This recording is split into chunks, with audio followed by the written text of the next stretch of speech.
Какие у вас политические взгляды?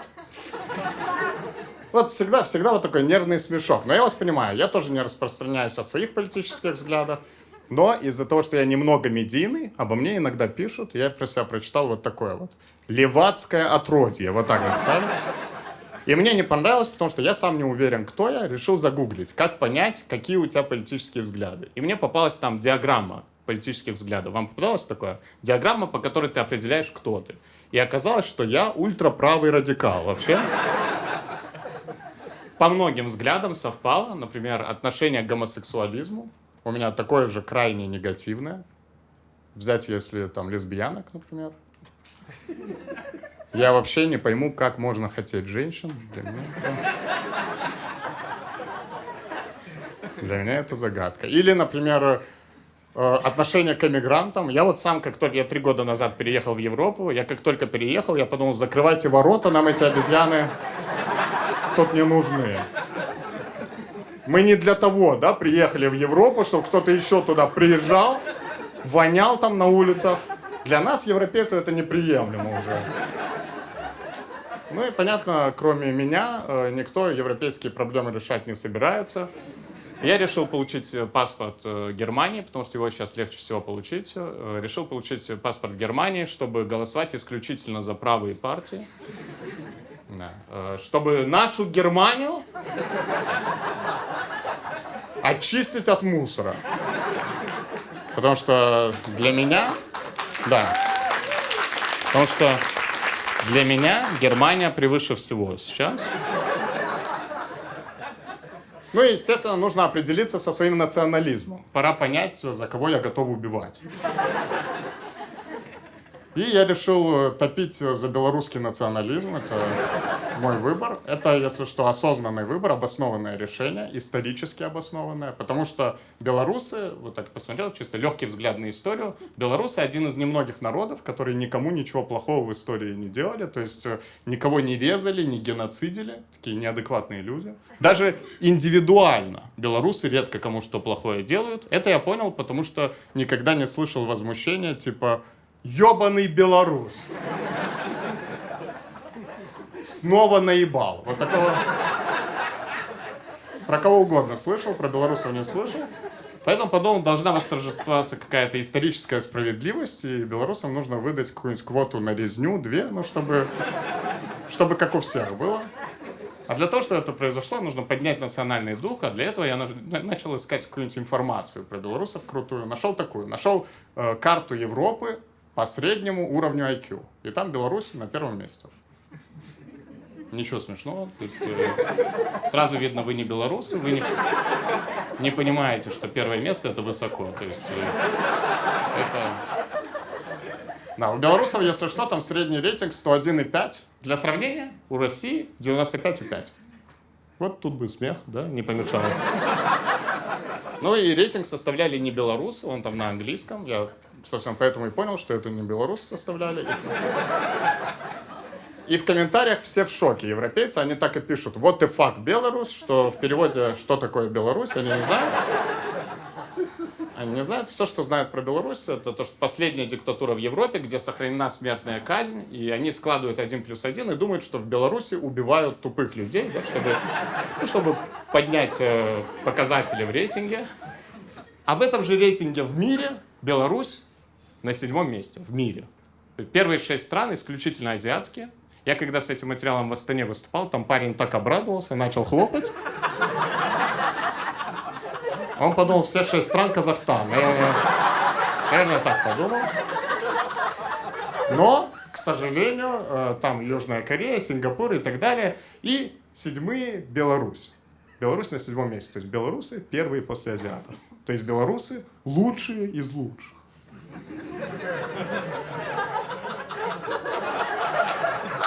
Это шутка про расовое превосходство белых людей, что уже очевидно в 25-м году, мне кажется. Я решил быть открытым расистом, да. Да, решил быть открытым расистом, потому что, мне кажется, сейчас время расистов. Потому что люди, которые боролись за толерантность, очевидно, проиграли битву. Они так агрессивно боролись, что расисты на их фоне показались добряками. Потому что у расистов что есть на вооружении? У них там расистские анекдоты, а это угарно. Любой бы хотел оказаться в компании расистов, да, поугарать. Тут главное не прогадать с расой, чтобы точно шутки понравились. С другой стороны, представьте, компания толерантных людей, вот это вот, ну это скукотища. Потому что 0 шуток. Сложно придумать шутку про то, как встретились 3 человека. Не имеет значения, какой национальности и расы. Потому что имеет значение. Я вижу, вам нравится эта тема, поэтому... Давайте небольшой интерактив, чтобы оживить зал. Давайте вместе распределим расы на 1-е, 2-е, 3-е место. Просто...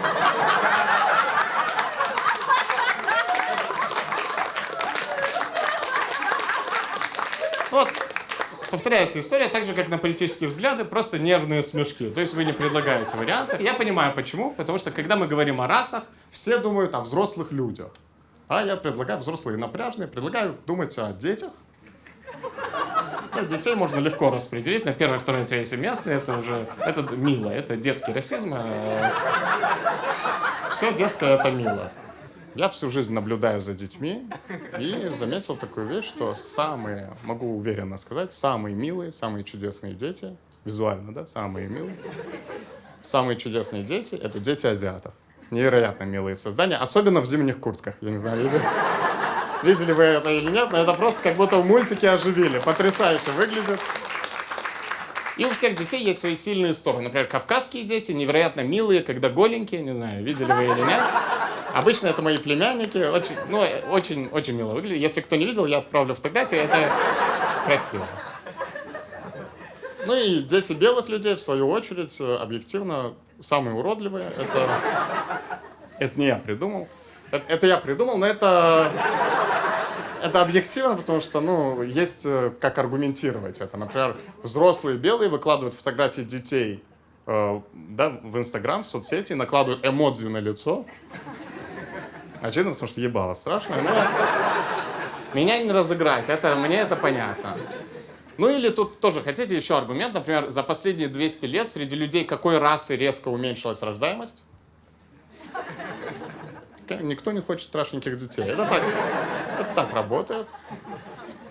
Или там вот еще такой вопрос, чтобы до конца уже, чтобы у вас не было вопросов, да, чтобы вы поняли, что я прав. Как думаете, кого усыновляют богатые белые? Видимо, накопились до зимней курточки. Я не знаю, как это объяснить.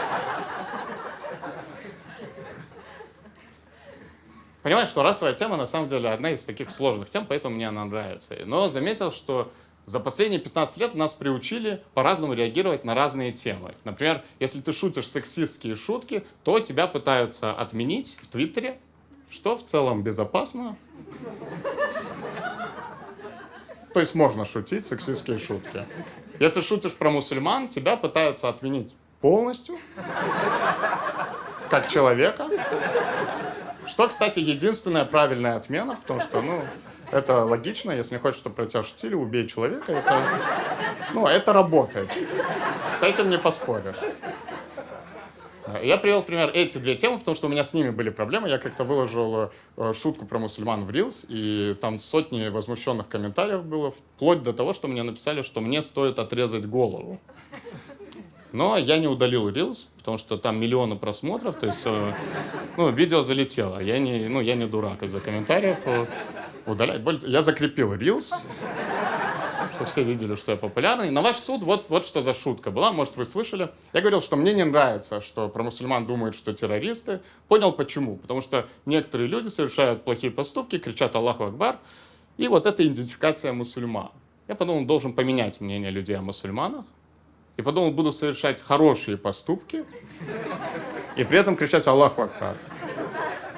А потом я подумал, если я буду переводить бабушку через дорогу и при этом кричать «Аллаху Акбар», скорее подумают, в бабушке детонатор. Такая шутка, на мой взгляд, вообще не оскорбительная. Более того, я даже думал, что я высмеиваю стереотип, но люди возмутились в комментариях. Почему? Тупые, да, все правильно. Тупые люди, это не я сказал, тупые люди. Но это очень в точку. Тупые люди — это то, о чем мы всегда забываем, если что, когда заходим в интернет, что в каждой социальной группе много тупых людей. Среди людей, которые называют себя феминистками, много тупых людей. Среди людей, которые называют себя мусульманами, много тупых людей. Среди россиян, да, тоже. Среди белорусов нет. Это я тоже уже обозначил. И это мы должны запомнить, что в каждой социальной группе много тупых людей, потому что мы к этому вернемся. А сейчас следующая тема, из-за которой меня пытались отменить в Твиттере. То есть понятно, что за тема. Я говорил, что все женщины уродливые, если присмотреться. Что довольно точное наблюдение. И, тоже не поспоришь с этим. И я его обшучивал и заканчивал возмущением. И какая ирония, что в мире, где есть гепарды, у нас почему-то стоит член на женщин. Что тоже, мне кажется, достаточно логичное, да, возмущение, исходя из наблюдения. Но люди возмутились, и мне пришли 1000 комментариев во всех соцсетях о том, что я зоофил и гей. Я не знаю, как это работает вместе. Видимо, если бы я догнал гепарда, и это оказалась самка, я бы отпустил.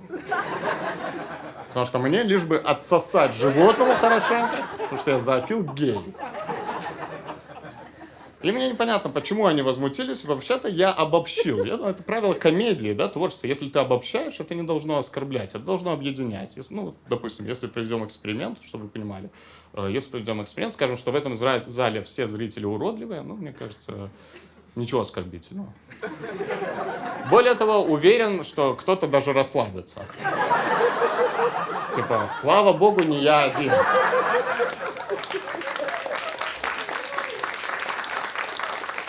Смотрите, с другой стороны, если бы я сказал, включите свет, выберем одного человека, вот это уж точно напрягло бы, да? Пришли в зал, еще кто-то конкретно вас назвал уродливым, а так всех назвали, это, класс, мы все одинаковые. Но они не обобщали, они мне лично писали, посмотри на себя в зеркало, и это было неприятно. Пока я не посмотрел на себя в зеркало.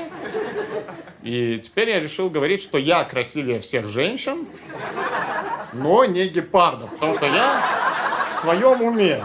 Это какое самомнение должно быть у людей, чтобы возмутиться, что сказали, что дикие кошки красивее. Я думал, что это вообще-то наше с вами общечеловеческое решение, что дикие кошки — это самое сексуальное, что есть в мире.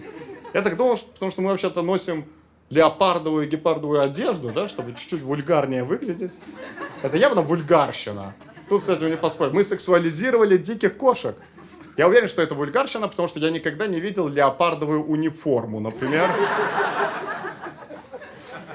Никогда не видел школьную форму в окрас леопарда. Тогда бы детей ебали только в путь. Что за кошечка пошла в школу? Это не я придумал. Это я придумал, но это бы... Так бы и было, я уверен. Не возмутились. Мне стало понятно, что возмутились, потому что не поняли, в чем вообще смысл этого всего, того, что я рассказывал, то, что все женщины уродливые. Очевидно, я высмеивал сексуализацию женщин. Для меня вообще в обществе это главная проблема — сексуализация женщины. И я ставлю своей целью в жизни полностью уничтожить сексуализацию женщин. Да. Я хочу жить в мире, где мужчина, посмотрев на женщину, подумает: фу.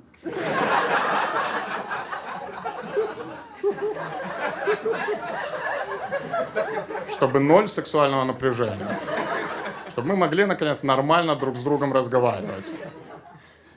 Но они не поняли, очевидно, тупые люди, очевидно, начали возмущаться, что-то там писать. И начал задуматься о тупости. То есть, мне кажется, это важная проблема человечества сейчас именно, потому что мы сейчас как будто стремительно тупеем, как человечество. Начал думать, почему именно сейчас. Мне кажется, что мы именно в той точке человечества, развития человечества, когда впервые тупым людям предоставили 1000 площадок для выражения их тупого мнения. Раньше такого не было. Раньше тупой человек приходил, говорил свое мнение, и ему говорили: иди нахуй, ему говорили. И он шел и ковырялся в говне, или чем они там занимались раньше. А сейчас тупой человек, добро пожаловать, напишите вот свое мнение, и 1000 тупых других людей поддерживают это тупое мнение. А адекватные люди, чем адекватные отличаются от тупых? Чем? Чем? Не пишут комментариев. Вот, молчат. Адекватные молчат. Да. Молчат. Адекватные молчат. Я, то есть, пытался вас опередить, чтобы никто не ебанул свое мнение, но не успел. Адекватные молчат, в этом проблема. Адекватные заходят в Твиттер, читают тупое мнение, думает, что за тупая хуйня. А потом читает 1000 поддерживающих комментариев и думает, ну, может, и не тупая. Вот и все. Плюс один тупой человек. Поэтому нужно, конечно же, уже решать проблему тупости. Словом тупость мы не победим, это уже ясно. Поэтому вспомнил квоту белорусов на резню. Пора убивать тупых людей, я считаю. Реально, надо уже резать тупых людей, уже чтобы это прекратилось. Надо убивать тупых людей. В хорошем смысле. Надо... Просто в конце добавляю в хорошем смысле, чтобы предложение оказалось допустимым. Пора устроить геноцид тупых людей. В хорошем смысле, да? Да. Иначе они тебе пишут, что ты зоофил. А у меня вообще-то 2 раза были серьезные отношения с людьми. И все время разные. Первые отношения у меня были межнациональные. Вторые отношения у меня были межрасовые. Следующие отношения у меня, видимо, будут межвидовые. Уверенно двигаюсь в этом направлении. И после всех отношений нужно что делать? Делать выводы о себе, мне кажется. Не делать выводы о том человеке, нужно о себе делать выводы. И вот мои выводы о себе. Я не создан для отношений. Вообще. У меня есть большая проблема в отношениях. Если у кого-то такое есть, откликнется, можете похлопать, не стесняйтесь. У меня такая проблема в отношениях. Я в отношениях очень сильно люблю. Кто-нибудь есть? Есть кто-нибудь? Вы не любите? Не, серьезно, у кого-нибудь такая проблема? Но вы понимаете, о чем я говорю, почему это проблема, да? Я так сильно люблю, что еле сдерживаю абьюз. Это очень сложно. Я был в абьюзивных отношениях, и я был абьюзером, и это осознанное решение, если что. Потому что я считаю так, если ты в абьюзивных отношениях, лучше быть абьюзером. Это лучший из 2 вариантов. Потому что быть жертвой абьюза, ну, это позор. Ходишь, ноешь, заебал уже всех. Кому вообще нужен в компании друзей жертва абьюза? Кому-нибудь нужен жертва абьюза в компании друзей? Кому-нибудь нужен нагонять тоску? Кому-нибудь нужен такой человек? Жертва абьюза? Кому-нибудь нужен? Давайте так, скажем нет жертвам абьюза. Потому что я уже устал от этого всего. Психология в отношениях тоже, мне кажется, все разрушила, потому что все начали, никто не стал здоровым, все начали делать вид, что они здоровы, это ужасно. Особенно парни. Парни стали делать вид, что они не животные. Начали играть в эту игру, типа, я вообще не хочу секса. Парни начали говорить такие вещи, типа, это нормально, что у девушки в отношениях есть друзья-парни. Это нормально? Это нормально, я вас спрашиваю, это нормально? Это нормально, по-вашему? Как вы, девушка, это нормально вообще? Это нормально? Это нормально? Это нормально? Я вообще не пойму, это нормально? Мне интересно, это нормально? Я вас спрашиваю. Нормально это? Я тоже так считаю. Я тоже считаю, что это нормально. Конечно, это нормально. Мы взрослые люди, кто с кем хочет, с тем и дружит. Более того, когда что-то вам непонятно в действиях других людей, как взрослые люди, нужно поставить себя на место этого человека. Я ставил себя на место девушек, и я все понял, девушки. Если это так, можете подтвердить. Я понял, что когда есть друг-парень, это очень комфортно. Это так? Да, вот. Вот. В любой момент можно поебаться, например, да? Плохих отношений очень много. Вы же заметили, что вокруг много плохих отношений. Много плохих отношений. Вот все, кто здесь в отношениях, у вас плохие отношения, это 100%. Я начал думать, кому-то это выгодно. То есть, кому это выгодно, плохие отношения. Начал думать и понял, что это выгодно цветочным магазинам, очевидно. Мы живем в капитализме, они явно на этом зарабатывают. Я не просто так это говорю. Я все, что говорю, обосновываю. Я проверял цветочные магазины. Когда я дарил цветы, там... можно оставлять записки. Я оставлял такие записки, чтобы проверить, на что готовы закрыть глаза цветочные магазины, лишь бы продать букетик. Вот пример записки. Малыш, 15 тюльпанов на каждый год твоей жизни. Спасибо, что мутишь со мной, хоть мне и 32. Цветочный магазин отвечает: принято. Дальше они пишут: ваш букет доставлен. Я пишу: здорово, спасибо, теперь нужно выбрать букетик жене. И они пишут: можем оформить заказ. И вот такая вот скобочка. Типа мы с вами, понимаете? То есть в цветочный магазин можно прийти и сказать: вчера жестко отпиздил жену, и они такие: подберем лучший букетик. Мне кажется, это очень точное наблюдение про цветочные магазины и то, как они зарабатывают на наших плохих отношениях, на всем плохом. Потому что даже можно написать какую-нибудь научную работу на эту тему, уверен, научные исследования можно написать, на тему корреляция количества цветочных магазинов к уровню домашнего насилия в стране. Уверен, что это можно сделать, потому что я уже 3 года живу в Европе. И в Европе, для сравнения, намного меньше цветочных магазинов. А знаете, что еще меньше? Там меньше уровень насилия домашнего. Такое совпадение. То есть после этого я подумал, наверное, можно написать целую работу на тему положения женщин в стране по количеству цветочных магазинов и маникюрных салонов. Потому что, опять же, в Европе до войны не было маникюрных салонов. Европейцы не знали про ногти. Потом наши женщины приехали туда и открыли маникюрные салоны и увеличили уровень домашнего насилия. Так это работает просто. А кто виноват? То есть кто виноват? Кого мы можем... На ком ответственность в плохих отношениях? На наших друзьях. Потому что они со стороны всегда видят, у вас же есть такой друзья в отношениях, вы со стороны всегда видите, что плохие отношения. Со стороны такие: ну это максимум 4 месяца. Ну, допустим. Ну или если вы правдорубы, вы такие: ну это хуйня. То, чем вы занимаетесь. Я со стороны на свои отношения, когда после отношений посмотрел, я такой: блин, все признаки хуйни были. Например, отношения на расстоянии, очевидно хуйня, вы знаете, да? Понимаете это? Понимаете это? Отношения на расстоянии — это хуйня. Так же, кстати, как и не на расстоянии, это надо понимать. Да, то есть отношения на любом расстоянии — это хуйня. Это надо иметь в виду. Да. Второй признак хуйни — это, как я уже говорил, разница в возрасте. Это важно. Но у меня была допустимая разница в возрасте. Мне было 31 год, ей 23. Это допустимо? Да, мне тоже кажется, что да. Рад, что вы подтвердили. Значит, что у вас есть какая-то система подсчета в голове. Скорее всего, как у меня. То есть обоим отнять 10 лет, и если нормально, то нормально.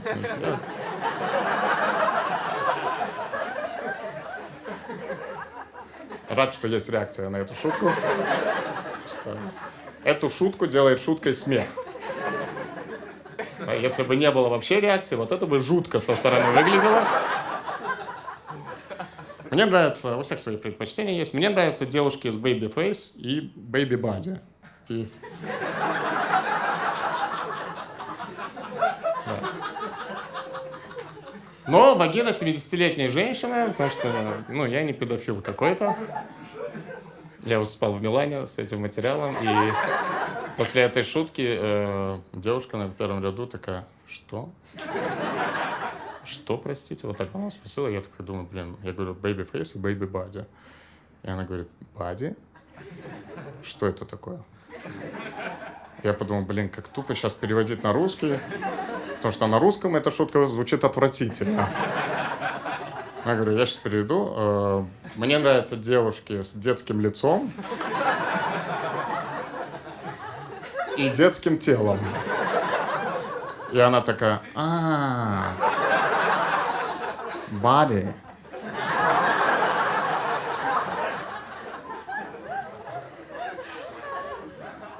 Наш человек. Да. Ну, что самое странное, что несмотря на то, что вокруг много плохих отношений, все готовы на разные ухищрения, лишь бы быть в этих отношениях. Лишь бы быть. То есть парни на что готовы? Парни вообще доходят до того, что сталкерят девушек. Это просто отвратительно. Сталкерить — это значит преследовать и в жизни, да, в реальности, и в виртуальном мире. Девушки, кто сталкивался с сталкингом? Несколько неуверенных хлопков, но я уверен, что вас вообще тут больше, просто многие боятся, что он тут. Кстати, в этом плане я поддерживаю сталкеринг, потому что для меня, как для комика, это +1 зритель, это экономически выгодно. Но вам, девушки, Вам, девушки, я не завидую, потому что какой-то долбоеб за вами ходит все время. Это непонятно, как от него избавиться. И тут сложная ситуация. Я считаю, такого человека можно убивать прям, то есть в хорошем смысле избавляться от человека.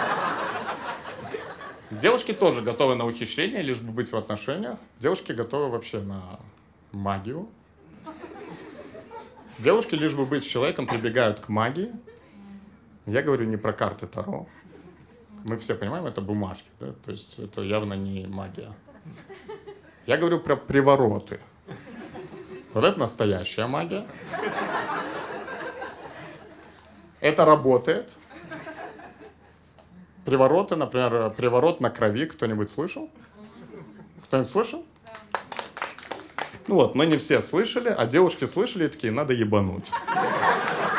Для тех, кто не знает, объясню, что такое приворот на крови. Девушка, чтобы добиться какого-то парня, может добавить ему в еду или напиток немного своих месячных. Фу, да, что фу? Это вы делаете. Такое есть. Поаплодируйте, кто знает, что такое есть. Поаплодируйте, кто знает, такое есть. Вот, это не я придумал, это важно. Такое есть, все знают. Я просто в шоке, что все молчат об этом. Все знают и все таки, ну это девушки. Балуются. Ничего себе, парни, кто пробовал? Смело. Безумие, что такое есть. Безумие. Я вам сам скажу, для меня это возмутительно. Я считаю так, для меня добавить месячные в еду это red flag. То есть я такое не приемлю. Но больше всего меня возмущает в этой истории наша пацанская участь. То есть парни, мы находчивые, но у нас почему-то нет своего приворота. А нам вообще-то есть что добавить. Например, добавить немного спермы в еду. Но я согласен, добавить сперму в еду не звучит как приворот. Больше звучит как пранк. Тоже скрепляет отношения, но между друзьями. И друзьям, кстати, понравится, друг разъебется, он такой, вот это было угарно, это вообще классно. В следующий раз надо снять на видео, выложить в Reels, всем понравится. Лучшие друзья, вот это классно. Но, парни, понимаю, не оставлю вас без идеи на приворот. Понимаю, что многие не хотят, чтобы девушка от них ушла, поэтому я придумал для вас приворот. Сам не пробовал, но предлагаю вам попробовать. Попробуйте, если не хотите, чтобы девушка от вас ушла, попробуйте добавить ей в еду немного своего говна. Это манипулятивный приворот. Если девушка захочет уйти, вы всем скажете, что она говна поела. Нужно понять, что самые крепкие отношения — это когда девушка добавила немного месячных, а парень добавил немного говна. Такие отношения и называются, да, не разлей вода. Я уже 3 года хожу к психотерапевту. Мне все хуже и хуже. Но это осознанное решение, потому что когда я начал ходить, скептически относился к психотерапии, ну и решил доказать, что она не работает. И я со своей задачей справляюсь, специалист не справляется. Результатом я доволен. Своего специалиста нашел на специальном агрегаторе по подбору специалистов. Вы, наверное, слышали такие, типа ясно. Но у меня было неясно. Я бы, кстати, так и назвал, неясно. Потому что ничего не ясно, да, как будет. И там нужно на таких агрегаторах заполнить анкету, какие у тебя проблемы, чтобы они подобрали специалиста. Например, там, если неврозы, ставишь галочку, там, повторяешься сценарий, ставишь галочку, там, семейные проблемы, там, жирную галочку, например, ставишь, повторяешься сценарий, еще раз, там, что-то было, ставишь галочку, и потом вопрос с подвохом, важен ли вам пол специалиста. Ну, я уже современный человек, я нажимаю «нет», там предлагают 3 женщин, 1 мужчину, я выбираю мужчину, и вот я... И что узнал. Оказывается, для тех, кто не знал, имейте это в виду, это очень важно. Оказывается, нельзя вступать в отношения, когда вам плохо. В отношения можно вступать только, когда вам хорошо. Это очень важно знать. Но проблема в чем? Ловушка в чем? Когда мне хорошо, мне нахуй отношения не нужны. Зачем мне отношения, когда мне хорошо? Чтобы мне стало плохо? Мне нужны отношения, когда мне плохо. Чтобы меня погладили, пожалели, и я сломал человеку жизнь. Я думал, это так работает. Еще узнал у терапевта, что я травмирован, оказывается, своими кавказскими родителями. Откуда у меня кавказские родители? У меня кавказские родители, да. Вот, кто такие кавказцы, может, вы не знаете, уже забыли, не знаю. может, знаете, но кавказцы — это самые древние люди в мире. Да? Мы единственные прошли эволюцию целиком. Да? От обезьян к обезьянам.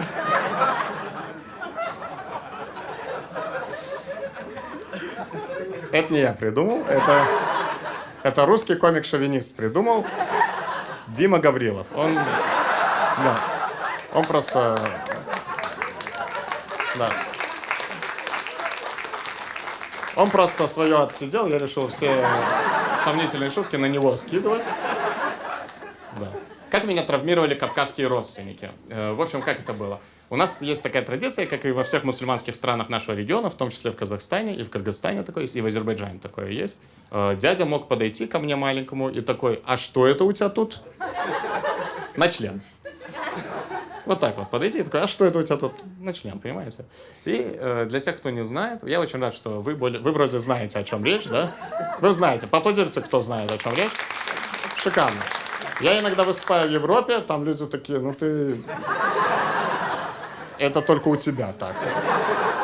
Я рад, что вы знаете. Для тех, кто не знает, объясню. Это такая традиция. Суть в том, что после обрезания нужно проверить как-то в игровой манере, не загноилась ли рана. Вот так вот в игровой манере подойти ближе к половым органам, потому что, ну, ты же не подойдешь вот так.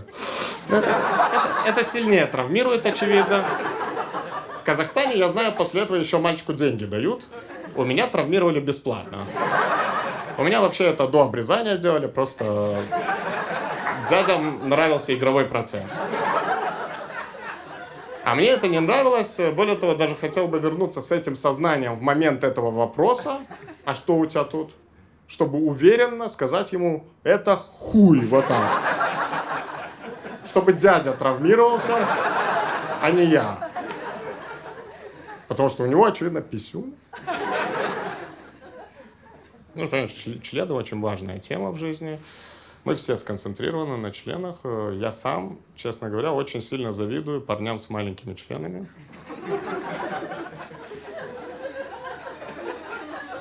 Потому что у них много энергии. Это не я придумал, это выражение small dick energy. Вы, может, слышали выражение small dick energy, такое есть. Вот, есть такое выражение. То есть, знаешь, что здесь с маленьким членом много энергии. А у меня, как видите, ну, энергии ноль. И для нас, парней с большими членами, это большая проблема, потому что мы не можем ничего добиваться в жизни, поэтому придумал, да, спасибо. Вот, для того, чтобы мы добивались чего-то, я придумал в будущем сделать энергетический напиток Small Dick Energy Drink. Чтобы мы пили и вперед к свершению. Потому что вы сами знаете, вот про парней, которые в крутых тачках, что говорят? В крутых машинах парни, что говорят? Они компенсируют этим свой маленький член. Говорят так? Говорят? Вот, это не я придумал, это важно. Или там, когда у парня крутая карьера, говорят, он компенсирует этим свой маленький член. Я это все слышу и думаю: я хочу себе маленький член. Круто они живут, потому что я со своим большим членом в метро катаюсь, просто мучаюсь. Ну и, конечно, это ответственность, нужно проверять. Я регулярно хожу к урологу, и уролог меня постоянно травмирует тоже. Они всегда говорят один и тот же совет. Кто не был у уролога, имейте в виду: после орального секса обязательно нужно помочиться. Вот такой совет. Но не сразу, то есть тоже имейте в виду. Если имейте в виду. Да. И почему меня этот совет травмировал? Потому что теперь, когда я просто писаю, мне чего-то не хватает. Хуя во рту. Это не я придумал. Это ChatGPT придумал. Мне после концерта, я делаю туры по Европе, и мне после концерта в Таллине парень отправил 2 страницы текста и написал: я проанализировал твой стендап с помощью чата GPT. И чат GPT предлагал шутки зачем-то еще. Вот что он написал. В шутке про помочиться после орального секса концовку можно заменить, изменив фразу «всегда чего-то не хватает» на «теперь всегда не хватает члена во рту». Мне тоже понравилось. Но ChatGPT решил объяснить, почему именно это смешно. Такой вариант не только делает шутку более прямолинейной, но и усиливает подтекст о гомосексуализме что характерно для стиля и драка.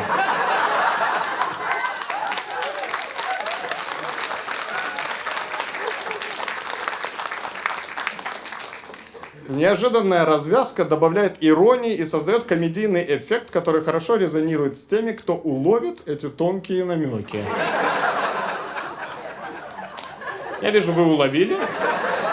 Но что мне не нравится, что вы можете подумать, что ChatGPT крутые шутки придумает, но это не так. То есть он дерьмовую тоже предложил, прочитаю, чтобы вы понимали, что комики еще нужны.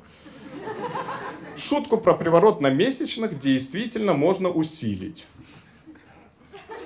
Самомнение — это то, что погубит роботов. Заменив сперму в еде как пранк, что мы помним было смешно, на сперму в еде как десерт.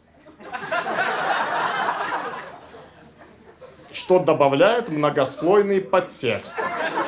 Такой подход удачно вписывается в скрытый стиль драка, который часто вставляет едва заметные намеки на тему гомосексуальности.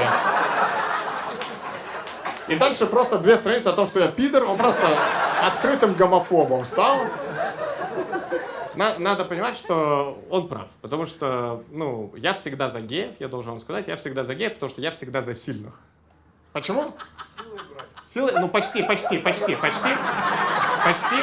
Но не обязательно силой брать, а в целом, как процесс, да, секс, чтобы трахнуть мужика, больше сил нужно в целом. Там реально же, все здоровее всегда. То есть, чтобы трахнуть мужика, минимум жим 70 надо делать. И делаешь жим 70, тебе дают мужика. Так это работает. За девушками, кстати, тоже наблюдаю в тренажерных залах. И заметил вот что. Девушки в тренажерных залах делают упражнения исключительно для секса. Например, бегают на беговой дорожке. Убегают от секса.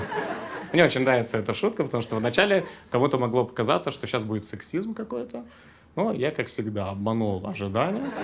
И более того, подчеркнул проблему, что женщинам приходится убегать от животных мужчин. Да? Это, то есть вообще профеминистский подтекст.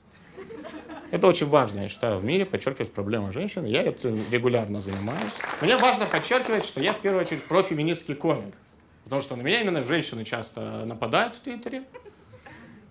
И мне кажется, они ошибаются. Я буквально чуть ли не единственный профеминистский комик. Даже женщин-комиков нет, которые бы отстаивали женские взгляды. Ни разу не слышал. То есть всегда что-то мизогинное. Вы, наверное, слышали, да? Что-то типа, вот, мы женщины такие. Нет, вы женщины любые.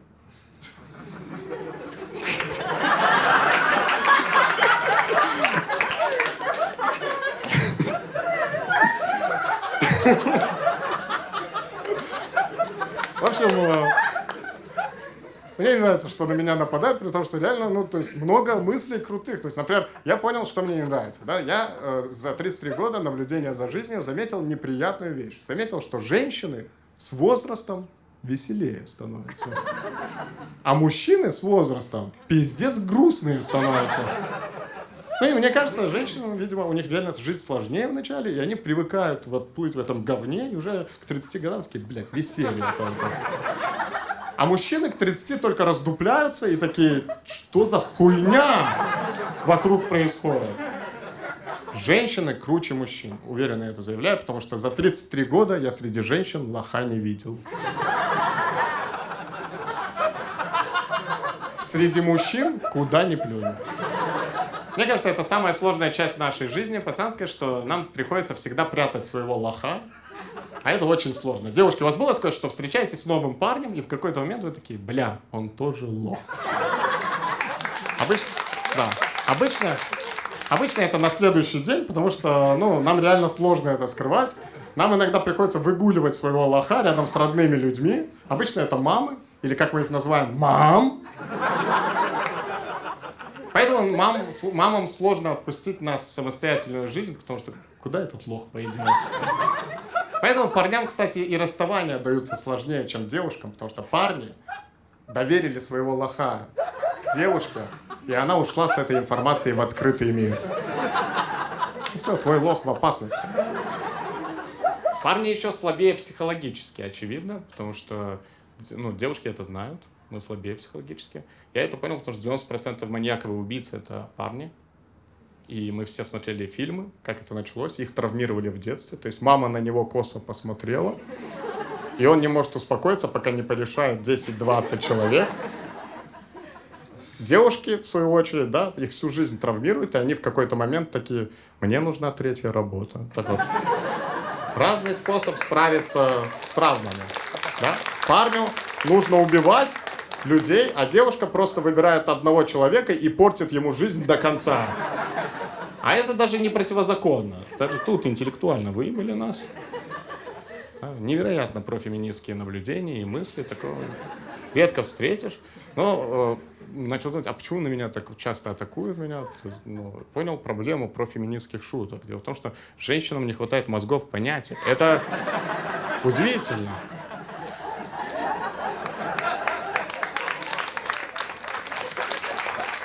А кто первый раз в жизни меня видит вообще? О, и вы никогда не смотрели, просто вот пришли, да, и не знаете, кто я. Я вам помогу, чтобы вы знали, кто я, да, ChatGPT рассказал. Просто расскажу, кто я, чтобы не было вопросов. И Драк очень живой и настоящий комик, это я. Который предпочитает... Почему вы уходите? Почему вы уходите? Почему вы уходите? А? А вы вернетесь? А вы... А, нельзя просто. Нет, в смысле, уходить тоже нельзя. А Диат, ты рассказывал правила? Да, она виновата. А Диат, ты виноват. Как ты рассказывал правила, что человек просто посреди шутки уходит? Не нужно на женщин гнать. Просто приходится вот иметь дело с таким сексистским отребьем, да?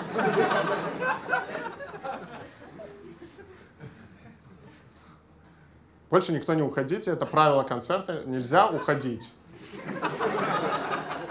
И кашлять тоже не надо. Вот в процессе концерта пару человек кашляло. Я чуть не потерял нить повествования. А еще люди рядом сидят, им вообще противно и мерзко от вашего кашля. Если вы кашляете, оставайтесь дома вообще там, вызывайте скорую, не знаю, сдохните, не нужно...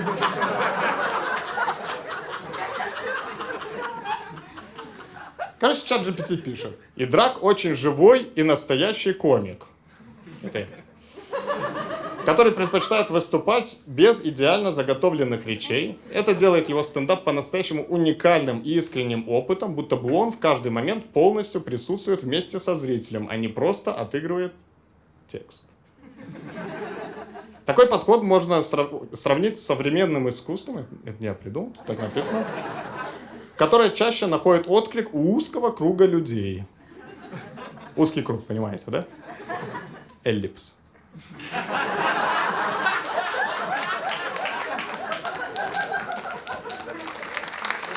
Я просто тяну время, пока девушка вернется. Мне это... А, она не вернется? Вы ее не пускаете? Почему? Пустите человека. А уже не пустили? Она ушла вообще? Ты можешь говорить. Что случилось? Всем интересно. Что, лучше не надо? Что? А, это уже правило съемки, что не надо. Я хочу, чтобы она вернулась. Надо мужчине объяснить. Верните человека.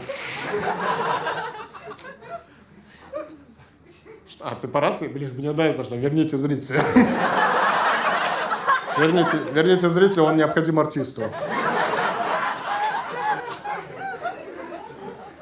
Скажи, пожалуйста, срочно.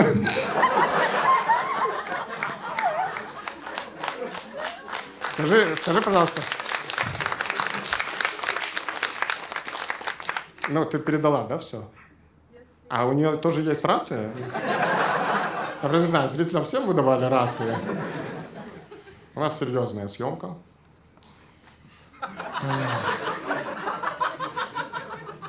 Все, вернулся человек? Где? Где? Ничего страшного, мы вас ждали. Верните, пожалуйста, на свое место. Где оно?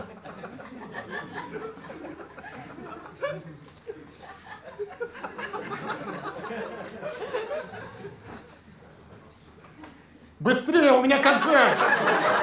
Что происходит вообще? Просто безумие какое-то. Просто поставили 25 камер, лишь бы вот вы вышли. Да. Хотите сатиру? Может, хотите сатиру? Дельфины насилуют людей, слышали?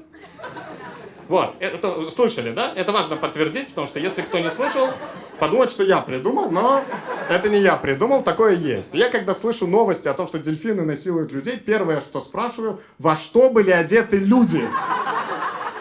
И там обычно говорят в купальниках. Я думаю, ну вы в своем уме? В купальнике к дельфину? Конечно, у нас были. Ну, тут сложно осуждать дельфина. Потому что если бы дельфин был на суше, мы бы его тоже, да, во все щели. Мы бы его во все щели. Почему? Потому что дельфин гладкий, человек любопытный. Так это работает. Мне не нравятся высокие парни, потому что они нравятся девушкам. Ну, вы можете сколько угодно спорить, что это не так, но я точно знаю, что девушкам нравятся высокие парни. И у меня есть высокие друзья, я когда с ними гуляю, девушки всегда на них оборачиваются, а они уродливые. Друзья тоже. Это, видимо, что-то инстинктивное, так себе объясняю. Потому что я даже видел, как девушка обернулась на столб. И в ее взгляде было что-то типа, вот бы он и выебал вот туда прям. Я начал думать, а почему так? Почему? Ну, то есть мне это не нравится, что высоким парням достается легче секс. Начал искать проблемы высоких парней, так и загуглил. Проблемы высоких парней. И оказалось, у высоких парней много проблем со здоровьем. У них много венерических заболеваний. Имейте в виду. Да. И еще у них проблемы с эрекцией. Это не я придумал, это биология, это все логично, сами подумайте. Пока кровь соберется отсюда сюда, много времени пройдет. У меня для сравнения кровь сразу тут, у меня больше нигде крови нет. А у них иногда через полчаса наступает эрекция, когда они уже в магазине продукты выбирают. Да? То есть это не удивляется, если вы видите, как высокий парень ебет холодильник, это... Что ему еще делать? Что изменило мою жизнь, очень спешу вам рассказать. Изменило быт последнего года. Год назад я начал носить семейные трусы. Потому что раньше носил боксеры, они облегающие. Сейчас ношу семейные трусы, они просторные. Это, если что, не отсылка к большому члену. Это, кстати, ну, имейте в виду, что то, что про большой член я говорил, это для шутки. У меня вообще небольшой член. Ну, просто, чтобы никто не сидел в напряжении. Сейчас сидите, думаете о моем большом члене. У меня малюсенький член, на самом деле. Крохотулечка. Я поэтому и ношу семейные трусы, потому что взял, там кармашек есть, я в кармашек засунул. Пошел, гуляю спокойно. Прикол. На самом деле в семейных трусах есть пуговицы, я вместо пуговицы залупку вот так засунул.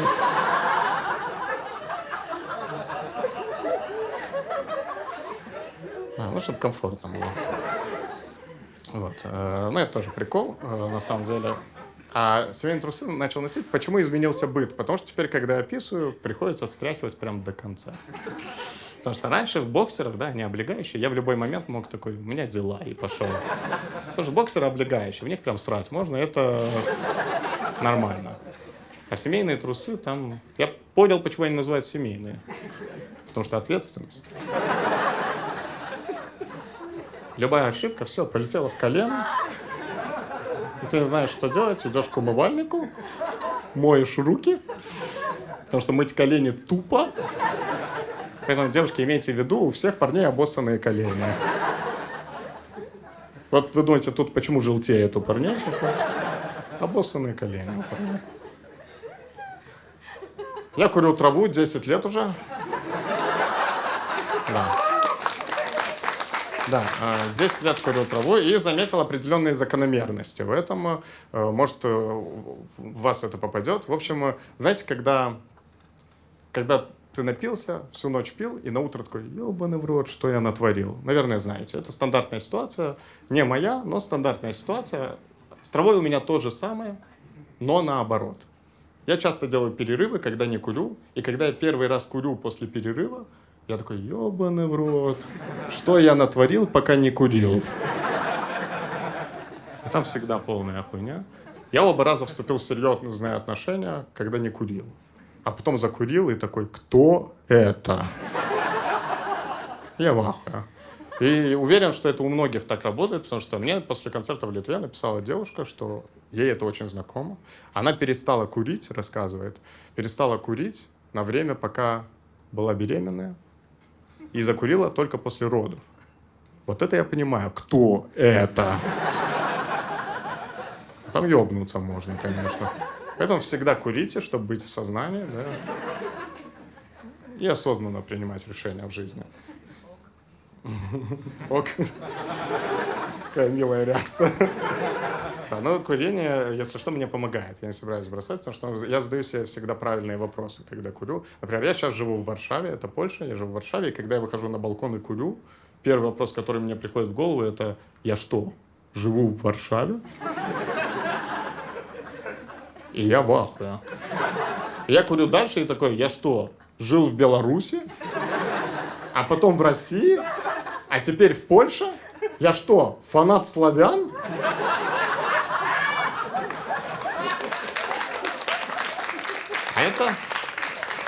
Это уже ненормально, мне кажется. Поэтому я хочу переехать в Германию к своим, чтобы чувствовать себя комфортно. Да, я рад Польше, я благодарен Варшаве за многое, потому что там я, например, получил права свои водительские. Я сдал на водительские права на польском, вообще мастер. И получил права, и теперь расслабился впервые в жизни. Расслабился, может, те, у кого есть права, поймут меня. Теперь я понимаю, что если все в жизни пизда всему, я пойду в такси. И теперь понятно, зачем мне эта интересная биография в жизни. Буду рассказывать людям, они не будут верить. Идеально. Ну, такси, кстати, в Варшаве — это место, где у меня всегда дилеммы. Почему? Там много наших ребят работают. И в том числе из Узбекистана много ребят работает. И я сажусь и говорю «День добрый». И он мне говорит «День добрый». И это, вы не представляете, какой абсурд в голове. Потому что я и Драк говорю «День добрый». И он, Абдулкадыр, мне говорит «День добрый». Я думаю, мы что, зачем мы притворяемся поляками? Ну и я один раз решил проявить своячество. Я сажусь в такси и говорю «Ассаламу алейкум». И парень поворачивается и говорит, протягивает мне руку и говорит «Ва алейкум ассалам». И переключает обратно с польского радио на суры Корана. И мы поехали на миссию.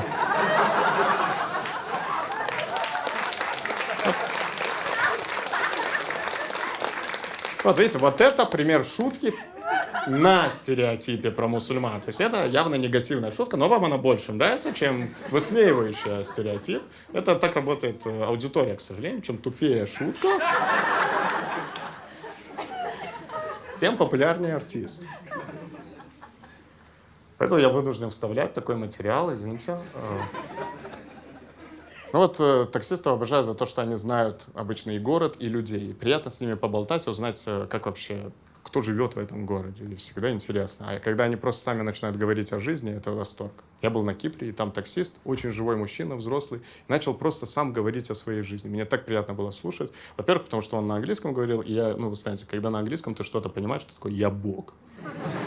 И он говорит, и я все понимаю. Более того, он начал говорить о том, как он любит стендап, не зная, что я комик. Он просто начал говорить о том, как он любит стендап, и в перерывах всегда смотрит стендап, потому что стендап помогает ему снять стресс. И он говорит о любимых комиках, Луи Си-Кей, Рике Джервейсе. Это мои тоже, в том числе, любимые комики. И это, вы не представляете, как это приятно слушать от левого человека, как он любит то, что ты любишь. Это очень приятно. Левый человек, просто путник ночной, говорит это. И тут он говорит такую важную вещь. Он говорит, я считаю, что шутка должна быть грубой и оскорбительной. Я ему говорю, вы не поверите.